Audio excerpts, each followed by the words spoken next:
Hello, good morning. Can you hear me? Hello.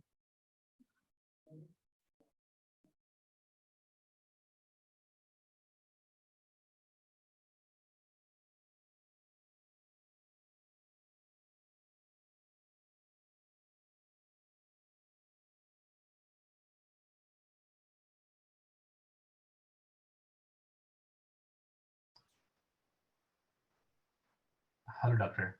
Can you hear me now?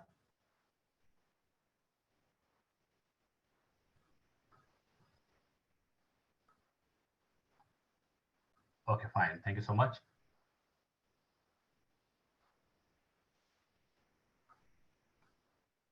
Right. So I'm just sharing my screen and then we are starting in a while.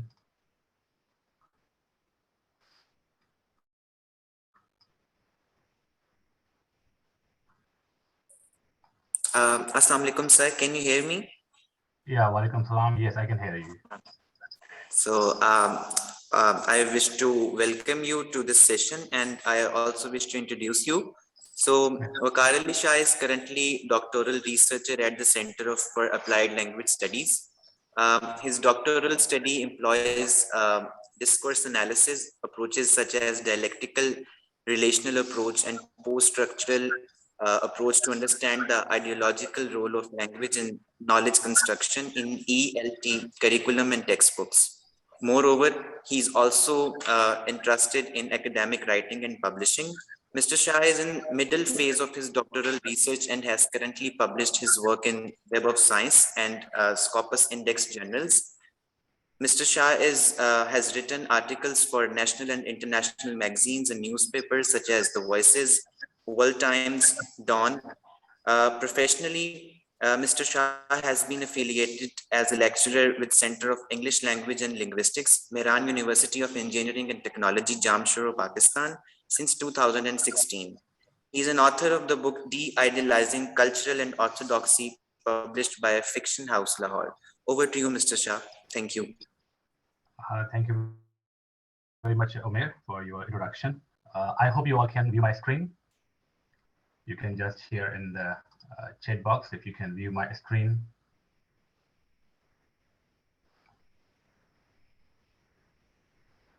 Okay, thank you so much. Right. So we are just starting with a brief introduction of discourse analysis. And especially while talking about discourse analysis, I have chosen to focus on one of the important components here, that's a critical. We have actually a well-known tradition that is called critical discourse analysis. But instead of writing as critical discourse analysis, I have chosen in critical in discourse analysis. That means I will be looking at what are the possible critical traditions that can be implied in discourse studies, and especially in terms of, when we're talking about literature studies, because maybe majority of you are from literature, so we have to see that how those traditions can be integrated in literature. Basically, when we talk about a discourse is a transdisciplinary theme in social sciences and humanities with several contesting interpretation. Essentially, Michael Halliday, he is a linguist from Australia, and he actually defined discourse as a transdisciplinary theme. By transdisciplinary theme, we mean actually that we cannot situate discourse in a specific field. For example, we cannot situate it only in the linguistics or in the literature or in sociology, but it is something which has been taken up in several fields today, including social science and humanities. So people from sociology, people from political science, people from literature, people from linguistic studies, and people from maybe other kind of science, social sciences, they are interested to understand what discourse is. Anyone who is interested in understanding the construction of social reality, how social reality is constructed, they would actually be interested in discourse analysis. Why? Because for a layman, reality is something which is universal. It is something what they believe, what they practice. But for the discourse analyst, they actually look at the underlying meanings uh, within the within the belief system that we have, within the practices we have, and within the assumption that we have. So a discourse analyst always looks at the construction of social reality. And especially if we talk about the different disciplines, then of course different discipline researchers have different kind of interest in the discourse studies. For example, if I am a linguist, then I will be interested in the language, how language constructs discourse, what is the role of language in constructing social reality. But a person who is interested in sociology and political science or the literature, maybe they do not see language as important or as vital as maybe a linguist does. So this is how a discourse as a concept is becoming very popular, and it has actually a long history of over 6 to 7 decades. So even I can say that this dates back to even the Noam Chomsky's teacher, Zelig Harris. Actually, he was the one to initiate a kind of debate on the discourse. That means before the 1960s time. But very currently, when I talk about the its popularity and its use in a critical sense, that is actually over the 3 to 4 decades, like it started in 1980s. So one of the I'm sorry, I switched slides. Yeah. So one of the important, leading theorists is Norman Fairclough. He is a British linguist, and he says that due to the overlapping and conflicting conceptualizations of the discourse as a concept, it has become difficult to define it in a fixed sense. So since, as I said, that it's becoming a very popular concept, and especially, the researchers have started, to call it as a separate discipline. So discourse studies is a separate discipline now, and maybe in the future, we might have a possibility for the discourse studies as a discipline and as a different department. So this is actually this is how it has actually gained very vital importance worldwide. So because of its use in different disciplines, therefore it is very difficult for a term to be defined in simplistic terms. And this always happens with the concepts and with the terms when we have abundance of literature, we have so many researchers from different disciplines, then defining it becomes very very difficult. However, I will try to see at the look at some of the definitions of a discourse, how it has been defined in the dictionaries, and then the linguists and then other researchers, and then we will see that how critical view of discourse is being understood, and what are the possible critical traditions that we can actually look at, and then we can actually use in our studies. So for example, if we look at the dictionary meaning of the term, Collins Concise English Dictionary, it defines discourse as a verbal communication, it's a talk, or it's a conversation. So simply any kind of communication, any kind of exchange of ideas, any kind of conversation going on, that is defined as a discourse. It's a very simplistic definition. Likewise, formal treatment of a subject in speech or writing. So by formal treatment of subject, that means any issue, any problem which is being discussed in a speech or writing, that can be a discourse. And third definition that the dictionary provides us is actually a unit of text used by linguists for analysis of a linguistic phenomena, and which ranges over more than a sentence. So most of the definition in the early books which were actually written on discourse studies, they define the discourse as a phenomena which is larger than a sentence. So we have, for example, word. Okay, then we have a sentence, and anything which goes beyond the length of a sentence, that becomes a discourse, and we have to look at the different kind of elements involving the construction of this kind of length, which we call a discourse. And as I said, that people who research discourse, they have a different interest. For example, if we look at the discourse at a sentence level, at the beyond a sentence level, from a pragmatic sense, then definitely the pragmatist will be interested to understand how this is meant in a social context. So how the social context attaches meaning to the utterances and to the sentences, or to something that they call beyond sentences. But if we define discourse from a linguistic perspective, David Crystal is a big name. David Crystal actually differentiates two concepts. For example, he differentiates discourse from the text, and therefore he uses the term like discourse analysis and the text analysis. For discourse, he says that it is something which is naturally occurring spoken language. So he simply calls conversations, interviews, and commentaries and speeches, they are actually the simple examples of the discourse. So for David Crystal, discourse is not something which is written. For example, you will see this definition quite conflicting with the one given in the dictionary, because in the dictionary, the second definition says that something like a formal treatment of subject in speech or writing. So here the definition is contested, and David Crystal does not take a written text as a discourse. He rather calls any spoken kind of communication as a discourse. And for the written text, he actually uses the term this text analysis, and he says that text is a written language. So essays and notices and road signs and chapters. So anything which goes in a written form, that is actually accepted as a text, and you will go for the text analysis, and there may be different approaches for the text analysis, and there may be different approaches for the discourse analysis. But these are the early definitions. As the time goes on, then you will see that the other people who come into discourse studies, they actually try to converge text and discourse. They don't find this kind of difference that David Crystal actually provides us. And basically, David Crystal is not the authority on discourse, because he is a kind of historian. He is a kind of British literary figure. But definitely we will see that how discourse analysts, they define discourse themselves. So for example, Geoffrey Leach is again a very good name in the in the semantics and the pragmatics, and he actually confines discourse to linguistic communication. So linguistic communication now is a very broader concept he has given that includes both written and spoken. So for Geoffrey Leach, discourse will be both. It can be written, it can be spoken. He simply says that any transaction between the speaker and the hearer with the social purpose. Now this view is actually a pragmatic view. Now by pragmatic view, I mean that pragmatics, because as I said that there have been different phases of defining a discourse analysis. Especially there are people who were interested only at the linguistic structure beyond a sentence, and they were not interested in the social meanings, and they simply wanted maybe looking at the coherence and the cohesion of the text, and other linguistic elements and other linguistic features of the text. Means they try to define discourse within the linguistic element alone. That was the first phase.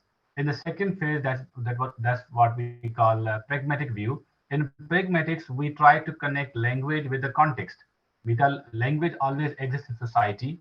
So therefore, meaning of the language is always situated in the society, in the context where we live, where we interact, and therefore discourse is something which is to be defined in relation to the social purpose. What is a social purpose that is attained with a certain utterance, a certain discourse piece, and how are the meanings actually made possible through interaction of the people. And likewise, another proponent in the pragmatic view of discourse is the Henry Widdowson.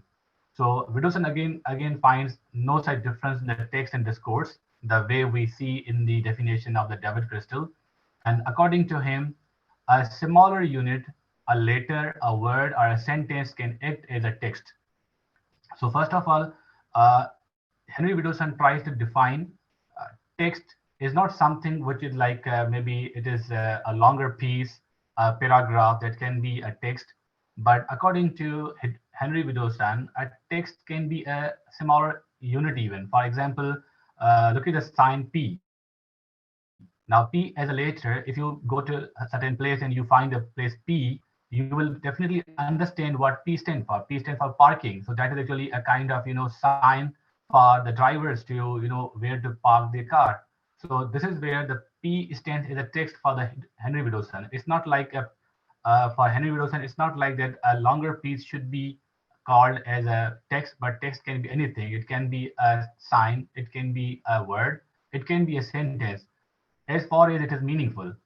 So this is where he tries to attach a meaning of discourse here. According to Widdowson, every text has discourses. Every text has a discourse. So text and discourse, they are like coins, two sides of the same coin. So one side is a text, and other side is actually the discourse. So every text will have discourses. Now, how does it work actually? For example, Wilson says that people read different discourse realities into the text. For example, whenever you have a text in front of you, now by text I mean here it can be a sign, it can be a word, it can be a sentence. Now, whenever you have a text in front of you, according to Widdowson, people bring their own discursive realities into it. We read text, differently because we as human beings are situated in different social context. It is not necessary that every sentence can have a same valid meaning, which is universal and which can be accepted worldwide. It is not like that. But people read their own discourse or reality. People bring their own contextual meanings. People bring their own world into the text, and therefore text does not have a valid universal meaning. So text has to be read in relation to the context that you are in, and therefore he says that every text needs an other text, which he called context. Without context, text does not talk. The text becomes meaningless without the context. So therefore, text and context, they go together, they go hand in hand. And for a text to be meaningful, the presence of context is very important. And since we have different context, we will read different contextual meaning into the same text. Simply, I'm just giving you one example here how to validate this concept. If I say, for example, God created the world.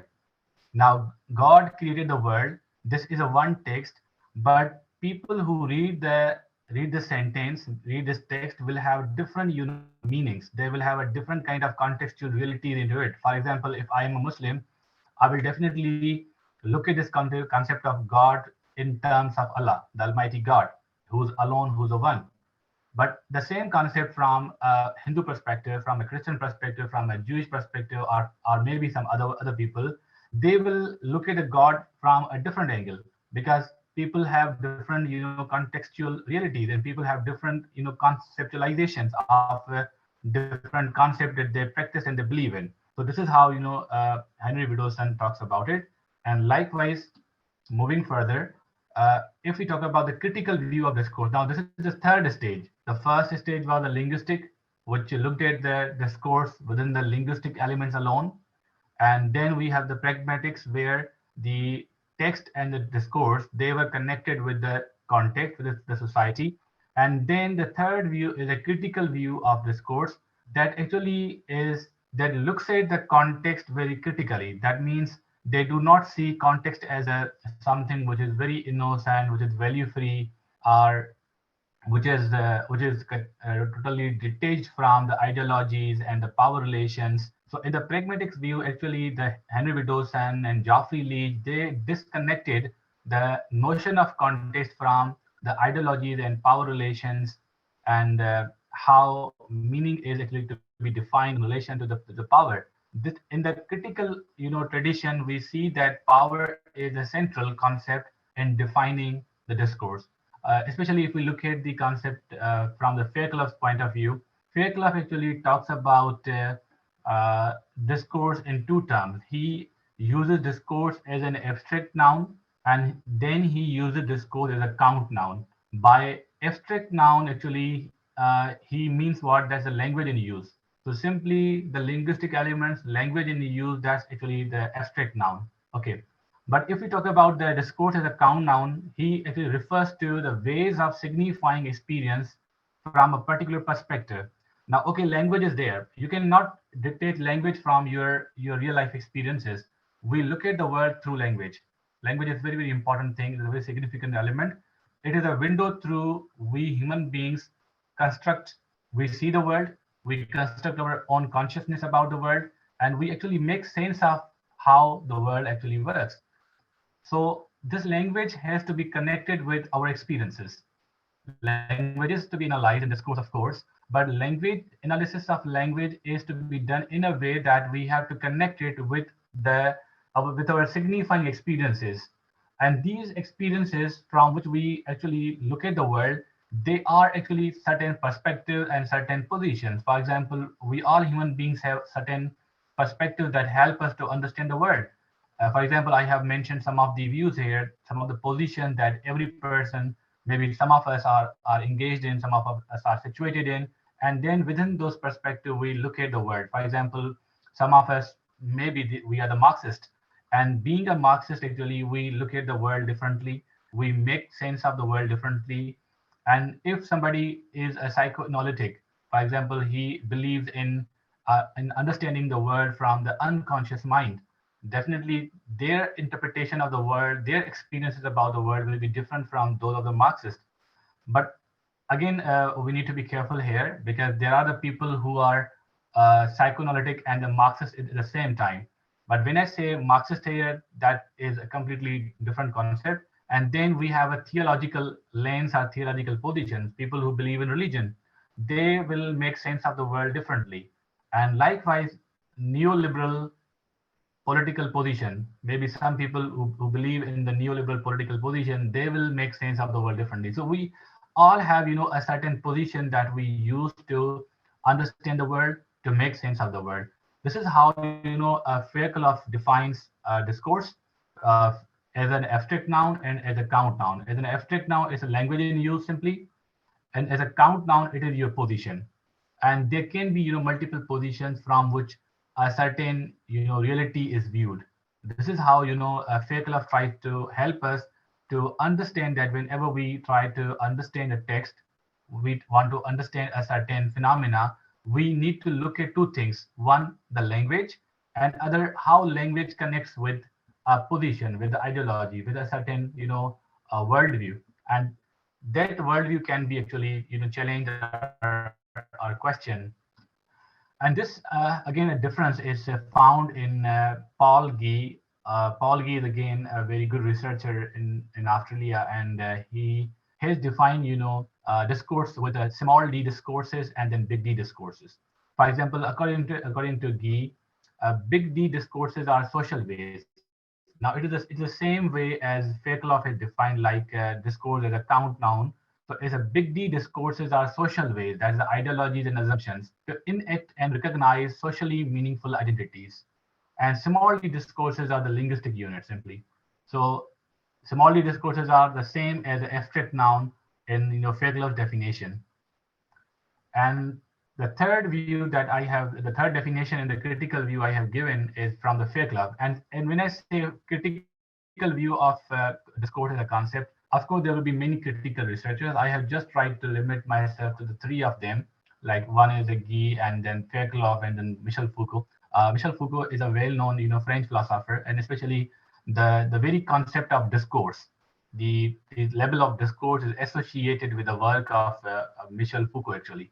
But understanding the definition of the discourse from the Foucauldian perspective is very much different from the way the Fairclough and other people have defined it. And because it is said earlier that we have so many definitions of the term. So, for example, Foucault defined discourse as a violence. Discourse is simply a violence that we do to things, or in any case, a practice that we impose on them.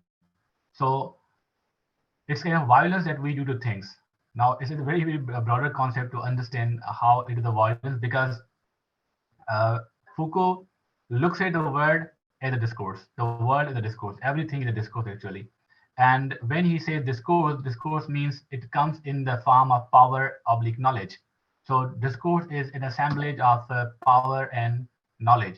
So all type of knowledge that we have from Foucauldian perspective, it is actually constructed through power, and therefore the reality, the truth as we see it, the truth as we are interested in, according to Foucault, it does not exist at all, because Foucault believes that truth is a power effect. Truth is a power effect. That means there is a no truth. There's nothing as that we call as a truth. And likewise, my own being. What is the reality of my being? What is the reality of my subjectivity? For example, who am I? I cannot understand it, in a true spirit, because what I am today, it is actually the result of the power effect. So how power has made it. Now by power, that power again, for Foucault is a very a different concept than how it is actually believed in the Marxist perspective.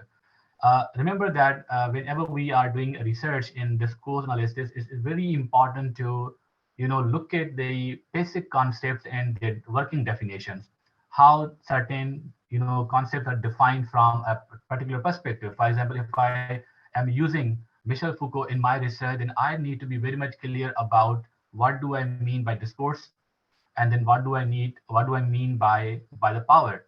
But if I am using, let's say, a Marxist, concept of discourse analysis, which is called critical discourse, CDA, but in CDA again, the definition of power will be different, and the definition of discourse and ideology, they will be different. So first of all, as researchers, what we need to do is to be clear about which position we are referring to in our research, and then what are our definitions, what are the definitions by the researchers who actually work in this specific tradition.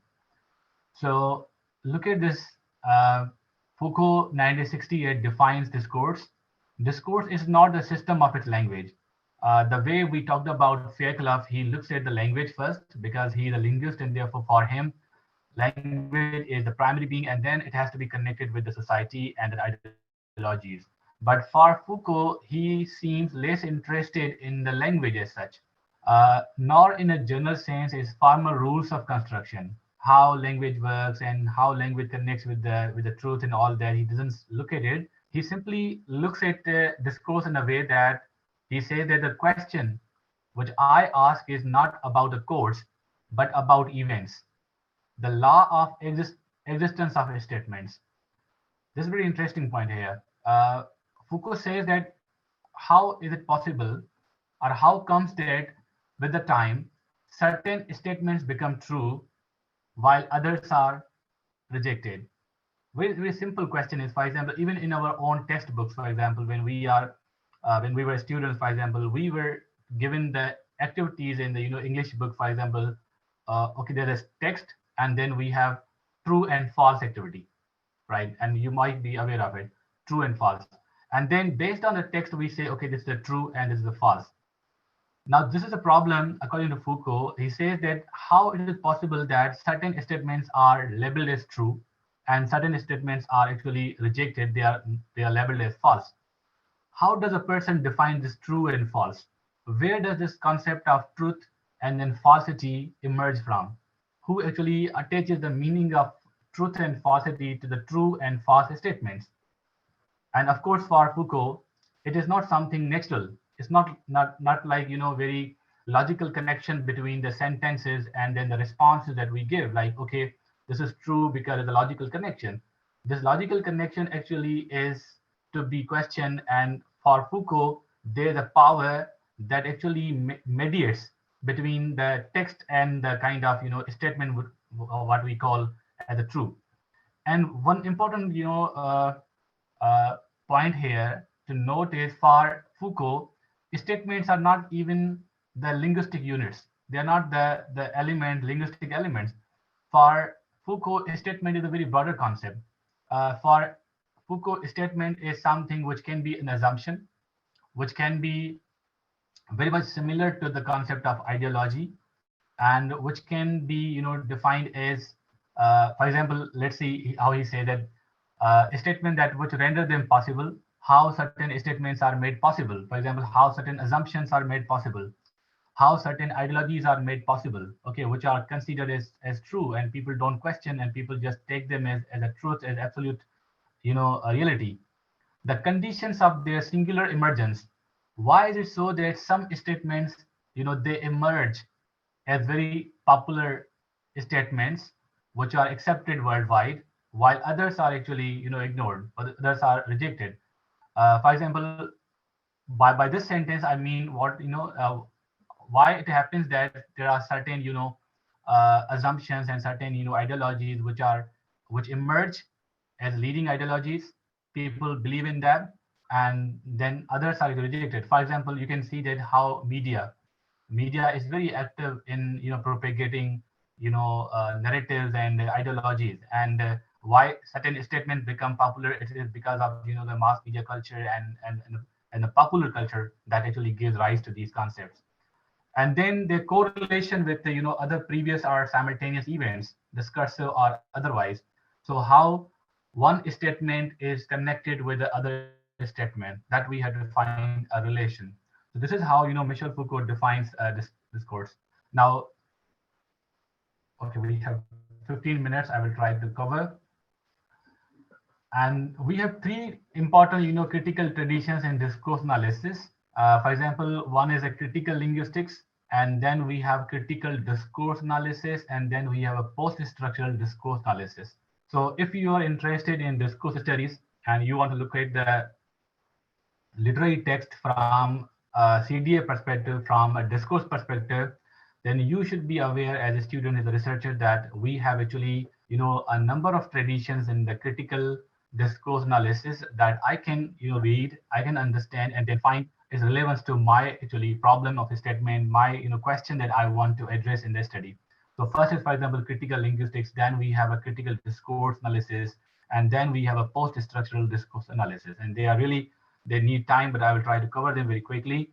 For example, critical linguistics, it is a kind of linguistic that emerged in the 1970s at the University of East Anglia. There were some researchers like Fowler, Crace, and Hodge.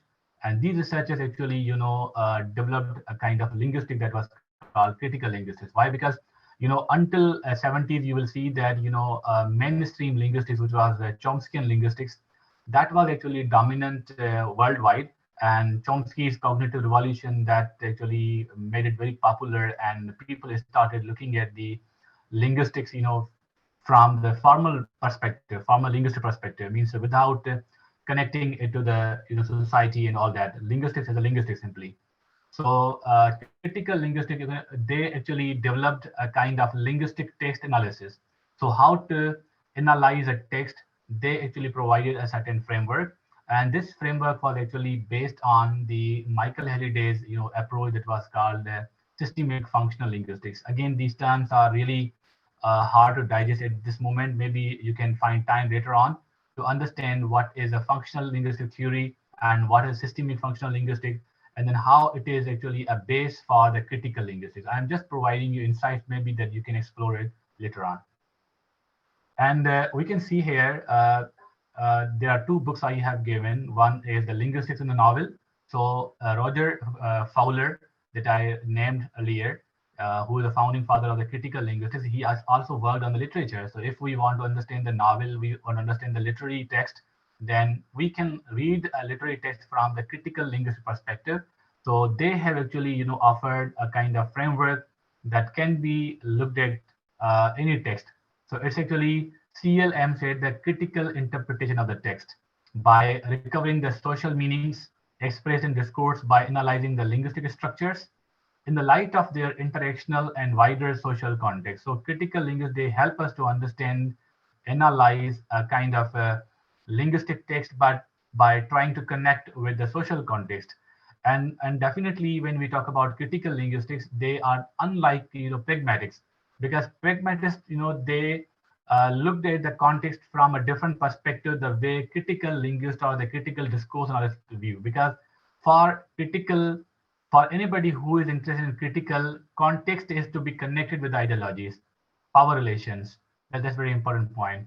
And this book is really important. If you are interested, you can just download and read it. Language and Control. This is the founding, piece of critical linguistics as a field that emerged in the 1970s. And then we see critical discourse analysis. It actually emerged in the 1990s. There was a small symposium held in the University of Amsterdam in Netherlands, and there were several researchers like Wayne Dyer is a big name, Norman Fairclough, and Chris, and Leon, and Loisa Arroyo, and Ruth Wodak. So these are some of the people who were actually influenced by the Marxist ideology, and they developed a different approach to analyze the text, which was known as a critical discourse analysis. And these are major works at that time. They actually gave rise to CDA perspective. For example, one of the research journal was initiated in 1990s by Wayne Dyer, Discourse and Society. It is still very popular journal. And then we see Language and Power, this very basic book to understand critical discourse analysis by Norman Fairclough, where he developed his three-dimensional framework for analyzing the text. And then we have the third book, the Language, Ideology, and Power, written by Wodak. And then we have another book by Wayne Dyer that was written in Prejudice and in Discourse. It was especially focused on language as a political entity, and Wayne Dyer was interested in exploring the concept of race, how race works in the discourse. Now, one of the important point to note here is CDA a single theory? That's a very important question that we need to be clear. Is CDA, critical discourse analysis, a single theory or a combination of multiple theory or the paradigms? So we should be clear that CDA is not a single theory. CDA is actually composite of a number of critical instances, a critical framework that were developed by different social philosophers and linguists. For example, French discourse analysis. Now, this is again a very interesting term. French discourse analysis. It is actually a kind of a critical approach in discourse analysis, which was proposed by different philosophers. Especially, it is known. It is associated with the work of Foucault. Okay, and secondly, Patriarchs. Now, there's a difference between Foucault's approach and Patriarch's approach. For example, what we call French discourse analysis, again, it can be split in two parts. Now, Foucauldian approach, that will be different. Why? Because Foucault is often labeled as a post-structural philosopher. Again, we need to understand what is a post-structuralism. And then Patriarchs was actually influenced by the Marxist ideology. So post-structuralism and Marxism, they always, stand opposed to each other in terms of their ideologies, in terms of their ideological assumptions. And then we see another, CDA perspective, socio-cognitive studies.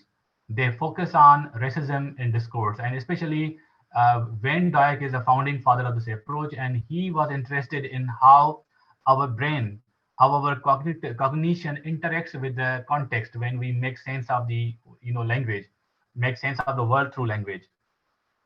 And then we have a discourse historical approach that was actually introduced by Ruth Wodak, and she was interested in the historical discourses. And then we have a three-dimensional framework